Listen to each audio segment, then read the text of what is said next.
Morning student. बच्चों, आज हम पाठ 2 पढ़ेंगे और पाठ का नाम घमंडी बुलबुल। देखिए बच्चों, लेखक जो एक घमंडी बुलबुल है और अकड़बाज है उसके बारे में बता रहा है। एक शाम जब सारा आसमान लौटते हुए पक्षियों के कोलाहल से गूंज रहा था, सूरज अपनी किरणों के जाल को पहाड़ियों व पेड़ों की फुनगियों से समेटकर क्षितिज के उस पार जाने की तैयारी कर रहा था, तब नीम के पेड़ पर बैठे पक्षी व गिलहरियां एक खास मुद्दे पर चर्चा कर रहे थे। मुद्दा था आंगन में खड़े नींबू के पेड़ पर रह रही अक्कड़बाज बुलबुल का। देखिए, शाम को सभी लोग अपना अपना काम निपटा कर जैसे अपने घर चले जाते हैं, वैसे ही पक्षी भी दिन भर इधर उधर घूम करके और शाम को अपने घोंसले में आ जाते हैं। तो एक शाम की बात है कि एक नीम के पेड़ पर कुछ गिलहरी और कुछ पक्षी बैठे हुए थे और एक खास मुद्दे पर चर्चा कर रहे थे। कोई बात किसी के बारे में कर रहे थे। और क्या था मुद्दा? जो आंगन में नींबू का पेड़ था उसी पर एक बुलबुल रहती थी जो बहुत ही घमंडी थी। कितना घमंड है जरा सी चिड़िया में, सीधे मुंह बोलना ही नहीं जानती किसी से। नन्ही गौरैया ने गुस्से में एक टहनी से दूसरी टहनी पर खुदकते हुए कहा, तुम बात करने का रोना रो रही हो मौसी। गुलाबी मैना ने अपनी पीली चोंच पंखों में लगाकर साफ की, फिर कहा, वह तो देखना तक पसंद नहीं करती, देखा नहीं कैसी बुरी सूरत बना लेती है। सिर पर कंघी करने से सुंदर बाल खड़े हो जाते हैं और आवाज़ भी इतनी कठोर हो जाती है कि एकदम बदसूरत सी नज़र आने लगती है। तो गौरैया और मैना दोनों उसके बारे में बात कर रही थी कि कितनी घमंडी है और कितनी अकड़बाज है। कि बात तो करना दूर, वो किसी की तरफ ढंग से देखती भी नहीं। देखिए गिलहरी अब क्या बता रही है, मुझसे पूछो कि क्या गुजरी। छुटकी गिलहरी जो पिछले पैरों पर बैठी दोनों हाथों से अमरूद पकड़कर उतर रही थी, आगे आकर बोली, मैं तो पक्का अमरूद ढूंढने उधर चली गई। इतने में तो वह इतनी ज़ोर से चीखती हुई मेरे पीछे आई कि मैं घबराकर डाली से नीचे गिर पड़ी, जिस कारण मेरे पैरों में अब भी दर्द है। ये दुखड़ा गिलहरी ने सुनाया। सब बढ़ा चढ़ाकर अपनी व्यथा कथा सुना रहे थे। कालू कौवा अब तक सबकी बातें सुन रहा था। वह भारी आवाज़ में बोला, ये मीठा बोलने वाली चिड़िया तो होती ही हैं स्वार्थी और धोखेबाज। देखिए, सब तो अपना दुख और जो कष्ट था, व्यथा कथा मतलब जो अपने कष्ट की दुख की कहानी थी वो सुना रहे थे। और उसके तब तक कौवा भी बोल पड़ा कि ये मीठी बोलने वाली चिड़िया तो स्वार्थी और धोखेबाज ही होती हैं। कोयल को ही देखो, दुनिया ने उसकी मीठी तान तो सुनी है, पर कौन जानता है कि वह चालाकी से अपने अंडों की देखभाल हमसे करवाती है। हम असलियत समझे इससे पहले उसके बच्चे हमें चिढ़ाते हुए उड़ जाते हैं। मुझे चिड़ियों से सख्त नफरत है, सबकी बुराई से डरता हूँ। मेरा वश चलता तो पास नहीं फटकने देता उस बदतमीज बुलबुल को। अब देखिए, कौवा भी बता रहा था कि कोयल इतनी चालाक होती हैं कि अपने अंडे को हमसे देखभाल करवाती हैं, और जब उसमें से अंडा फोड़कर चिड़िया निकलने का टाइम आता है तो उसके बच्चे फोड़ करके ऊपर से निकल जाते हैं और हम देखते ही रह जाते हैं।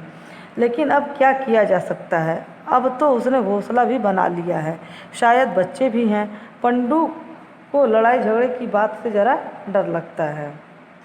तो क्या हुआ? कालू सख्ती से बोला, जब वह हमारे पेड़ पर रहकर हमें आंखें दिखा सकती है तो हम उसे खदेड़ नहीं सकते क्या? कालू दादा ठीक कह रहे हैं, गुलाबी ने समर्थन किया। बुलबुल तो बागों में रहने वाली चिड़िया है, हमारे घरेलू पेड़ों पर उसका क्या हक है? फिर रहे तो रहे, पर अकड़ तो न दिखाए। अब सब अपनी अपनी बात कर रहे थे कि हमें वो आंख दिखाती है, उसे तो बागों में रहना चाहिए।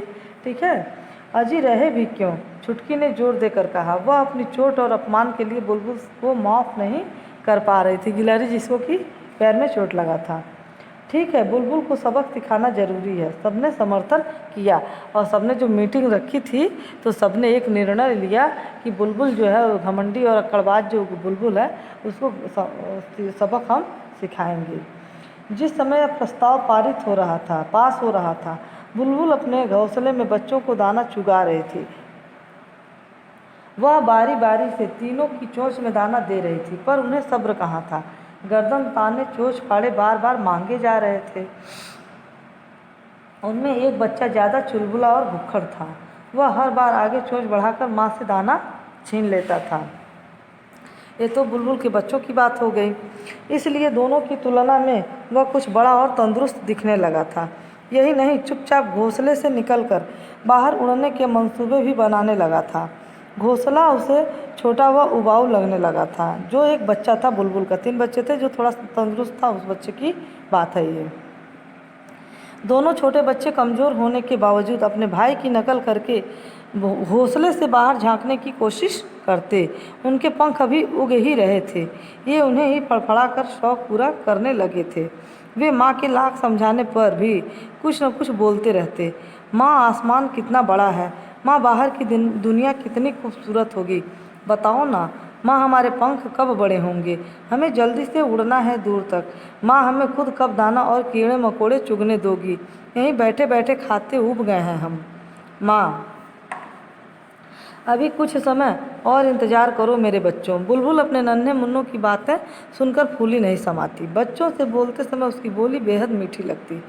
तुम बहुत जल्दी उड़ना भी, दुनिया भी देखना। कुछ दिन मेरे साथ भी तो गुजार लो मेरे बच्चों। बच्चों की बातें सुनकर बुलबुल खुश होती तो होगी, पर साथ ही कई आशंकाओं से भी घिर जाती। 15 दिन तक तो किसी को हवा तक न लगी कि नींबू की झुरमुट में एक नहीं 3-3 अंडों की देखभाल हो रही है। लेकिन अब अंडे तो थे नहीं जिन्हें दबाए रखती। आंखें भी नहीं खुली थीं कि शैतान बच्चों की चींची चूचू शुरू हो गई पूरे जोर से, और हुआ भी वही जिसका डर था। कितनी ही चिड़िया नींबू के पेड़ के आसपास चक्कर काटने लगी और किसी न किसी बहाने से बातें करने लगी। क्या कर रही हो बहन? नन्ही गौरैया आ जाती। क्या तुम्हारे मेहमान आए हुए हैं? बड़ा शोर मचा रहता है। ये सब जब बुलबुल के घोंसले में चींची और चूचू की आवाज़ सुनने लगी सब, तो सारी चिड़ियाँ बुलबुल के आसपास जाती और उससे बात करने की कोशिश करती रहती थीं। बगीचे में तो फूलों के आसपास रहती होगी। हमारा यह कांटेदार पेड़ कैसे भाग गया बुलबुल रानी? गुलाबी आंखें नचाकर कहती। गुलाबी किसका नाम था? मैना का। तुम बहुत सुरीला गाती हो, हमें भी 1-2 गीत सुना दो ना। छुटकी गिलहरी पूंछ को डुलाती हुई बोली। पर सबसे ज़्यादा वह कालू कौवे से डरती, जो काँव काँव करता जब तब मंडराता रहता। इनके इरादे नेक नहीं हैं, बुलबुल सोचती और खतरे को टालने की गरज से कहती, मैं ज़रा व्यस्त हूँ, फिर आना। उस समय न चाहते हुए भी उसकी आवाज़ कठोर हो जाती। कभी कभी तो उसे धुतकारना भी पड़ जाता। इतना घमंड! सभी को यह बात बहुत अखरी और बढ़ा चढ़ाकर कुछ नमक मिर्च लगाकर बात ऐसी बनाई कि आनन फानन में बुलबुल को भगाने की योजना बन गई। इसकी जिम्मेदारी सौंपी गई कालू कौवे को। अंधा क्या चाहे 2 आँखें। कालू तो जाने कब से इसी मौके की तलाश में था। बुलबुल ने कई बार बुरी तरह खदेड़ दिया था, लेकिन अभी तक कालू उसका कुछ नहीं बिगाड़ पाया था। यह मौका पाकर वह बड़े उत्साह से बोला, आपने मुझे जो काम सौंपा है मैं दिल से पूरा करने की कोशिश करूँगा। कौवा तो इसी फिराक में था कि कब बुलबुल को सबक सिखाने का मौका मिले, और वो उसे मौका मिल भी गया। दूसरे दिन जब सूरज की किरणें पत्तों पर थिरकने लगी, जेल से छूटे कैदियों की तरफ फुदकते हुए पक्षी भोजन की तलाश में उड़ गए। पेड़ों पर गिलहरियों की किटकिट शुरू हो गई, मानो छेनी हथौड़े लेकर कोई पत्थर तराश रहा हो। बुलबुल ने भी अपने बच्चों की तमाम नसीहतें दी, जैसे ज़्यादा जोर से मत बोलना, घोंसले से बाहर से मत निकालना, कोई खतरा हो तो पुकार लेना, मैं पास ही तुम्हारे लिए कुछ कीड़े चुगूंगी, और उड़ गई। कालू ने मौका देखा और चुपके से घोंसले तक पहुंच गया। हालांकि घनी टहनियों और पत्तों से उसे खासी दिक्कत हुई, पर घोंसलों में जो नरम नरम बच्चे देखे तो मुंह में पानी आ गया। उसके मुंह में बरबस से निकल पड़ा, वाह क्या बात है! कौन है? तीनों बच्चे चौंके। कालू को लगा जैसे उसकी चोरी पकड़ी गई हो। वह 2 कदम पीछे हट गया। अरे डर लगा क्या? बड़ा बच्चा गर्दन उठाकर सीने को फुलाने का प्रयास करता हुआ बोला, यहाँ डर जैसी कोई बात नहीं है। अभी हमारी माँ भी नहीं है, हमसे दोस्ती करोगे? बीच वाला बच्चा आगे आकर बोला, दोस्ती? कालू चौंका। दरअसल हमें एक दोस्त की सख्त ज़रूरत है, जो बहादुर हो, ताकतवर हो, हमें आसमान की सैर कराए, हमसे खूब बातें करे। बड़े बच्चे ने कहा, क्या है कि हमारी माँ न तो हमें ज़ोर से बोलने देती है, न घोंसले से बाहर देखने देती है, लेकिन हम खूब गाना चाहते हैं, खूब दूर तक उड़ना भी चाहते हैं। क्या आप हमारी मदद करेंगे? ये बच्चे सब कालू कौवे से कह रहे थे, और उसकी माँ तो गई थी कीड़े चुगने उन लोगों के लिए। छोटा बच्चा बड़े के दबाव से निकलता हुआ बोला। कालू हैरान थे, बच्चे निर्भीकता से बोले जा रहे थे।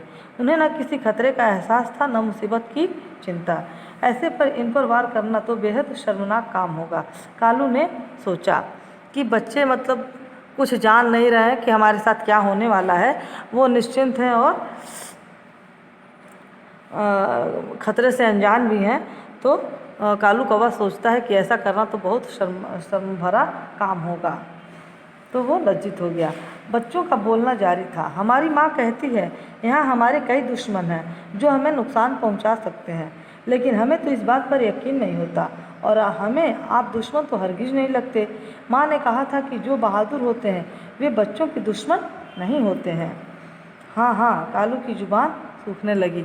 अब कालू कौवे की हिम्मत नहीं हुई कि उन बच्चों को कुछ वो नुकसान पहुँचाए, क्योंकि बच्चे तो दिल के सच्चे होते हैं। वे सही बात उससे कह रहे थे, बोलने के लिए शब्द ही नहीं मिल रहे थे। कालू, तुम वहाँ क्या कर रहे हो? हम जानने के लिए बेचैन हैं। जल्दी अपना काम करो और वापस आ जाओ। नीम के पेड़ से आती हुई पुकार कालू ने सुनी। उसने अपने इरादे को मन में दोहराते हुए बच्चों की ओर एक नज़र डाली, जो बड़े विश्वास और प्यार से उसे देख रहे थे। वे दोनों एक दूसरे से आगे आकर बात करने की कोशिश कर रहे थे। उस समय कालू को अपना इरादा घटिया लगा। उसने थकी सी आवाज़ में कहा, अच्छा चलता हूँ, फिर मिलेंगे नन्हे दोस्तों। अच्छा, लेकिन कल ज़रूर आना, हम इंतज़ार करेंगे। तीनों बच्चों की आवाज़ कालू का पीछा करती रही। वह जैसे जान छुड़ाकर नीम के पेड़ पर चुपचाप आ बैठा।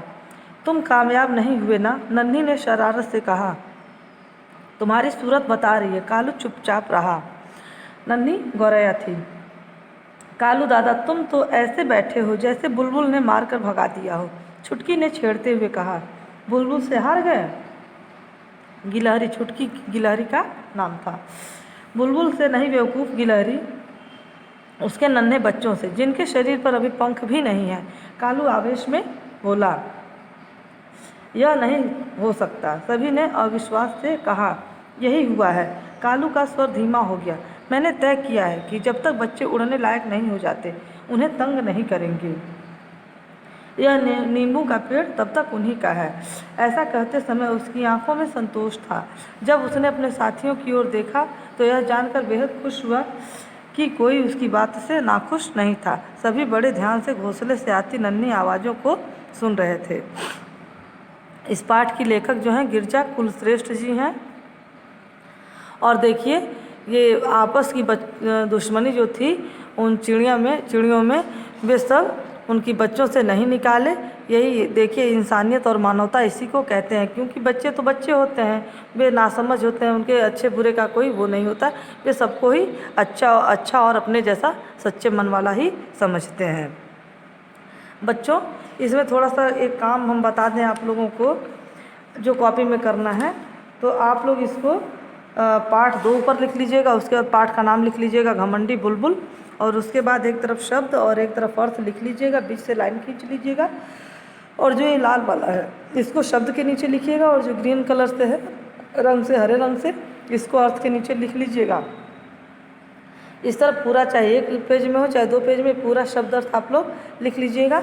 इसके बाद हम क्वेश्चन आंसर करा देंगे, ठीक है। और बच्चों, ये लेसन पूरा हुआ। अब इसका हम जो पाठ का अभ्यास है उसको अभी करा देंगे।